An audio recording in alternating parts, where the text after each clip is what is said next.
Germantown Multi-Speciality Hospital, Dr. Mir Jawad Zar Khan, National Award winner, Senior Orthopedic Surgeon and Director of Germantown Multi-Speciality Hospital। इनके साथ most senior and world experience doctor की team आपकी खिदमत में रहेगी। Doctor Wasif Azam, doctor Bharvi Chandori.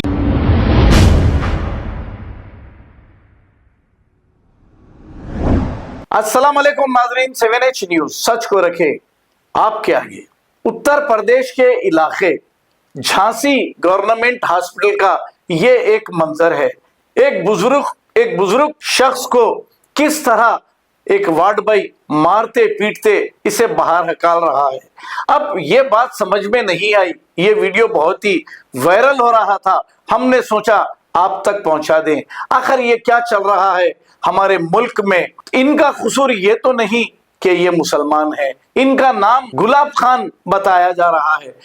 क्या बताइए आप, इस उम्र के ऐसे बीमार और बुजुर्ग शख्स को ऐसा मारते हैं, तो इस कमीने ने किस तरीके से इन्हें मार पीट के दवाखाने से बाहर कर दिया। अब यूपी में योगी जी है, उन्होंने ये कहा सबका साथ सबका विकास, हालांकि मुसलमानों का कोई साथ है ना कोई विकास है। आइए देखते हैं ये report.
Germantown Multi-Speciality Hospital, Dr. Mir Jawad Zar Khan, National Award winner, Senior Orthopedic Surgeon and Director of Germantown Multi-Speciality Hospital। इनके साथ most senior and world experience doctor की टीम आपकी खिदमत में रहेगी। Doctor Wasif Azam, doctor Bharvi Chandori, senior cardiologist और दीगर specialist doctor की टीम खिदमत अंजाम दे रही है। Robotic surgery, advance cath lab, MRI, operation theatre, ICU, 2D ultrasound and pathological laboratory की 24 घंटे इमरजेंसी सर्विस के साथ अपने तमाम अमराज का मुकम्मल इलाज करवाइए। Germanten multi speciality hospital, opposite to pillar number 150, Attapur, Hyderabad. खबर है शहर की, खबर है गाँव की, खबर है सारी दुनिया की। 7H न्यूज पसंद आए तो लाइक कीजिए, शेयर कीजिए और सब्सक्राइब करना ना भूले। 7H news.